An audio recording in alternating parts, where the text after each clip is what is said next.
auteurs engagés, nous participons à Octobre Rose. Octobre Rose, rose comme la vie, assurément, mais beaucoup plus pour donner un coup de pouce à la lutte contre le cancer. Évidemment, notre préoccupation à nous, c'est la drépanocytose. Mais nous défendons aussi toutes les causes de santé liées à la personne humaine. Et la particularité de cette journée, du 3 octobre, rose, c'est que le cancer touche 40% des adolescents et 60% des femmes. Et le cancer du sein, principalement, plus tôt on se soucie, mieux on sera guéri.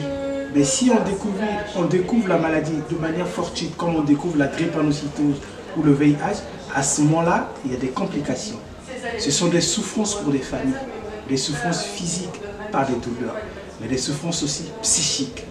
Donc prenons-en tous conscience de la maladie. Le cancer existe. Prenons-en vraiment soin et faisons attention à nous, à nos proches, à nos amis. Cette soirée, c'est une très très belle soirée, très bien organisée et c'est très gentil bien entendu de l'avoir fait. Je vous remercie aussi d'être venus nombreux.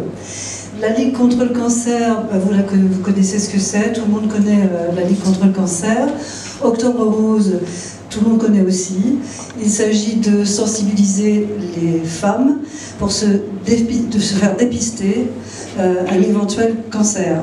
Heureusement, il y en a peu finalement par rapport à la population totale. Ce qu'il faut savoir bien sûr, c'est que le cancer du sein se soigne très bien. Ça n'est pas facile, c'est un peu un marathon, un cancer, mais ça se soigne très bien, à condition que ce soit pris à temps. Ça veut dire aller voir le médecin quand on a moins de 50 ans, voir le médecin au moins une fois par an. Il faut aussi, après 50 ans, faire une mammographie pendant tous les 2 ans. Alors la mammographie, c'est pas sympa, mais c'est pas non plus l'horreur. Et c'est surtout que c'est beaucoup moins grave que le traitement d'un cancer. Donc il faut avoir le courage un petit peu.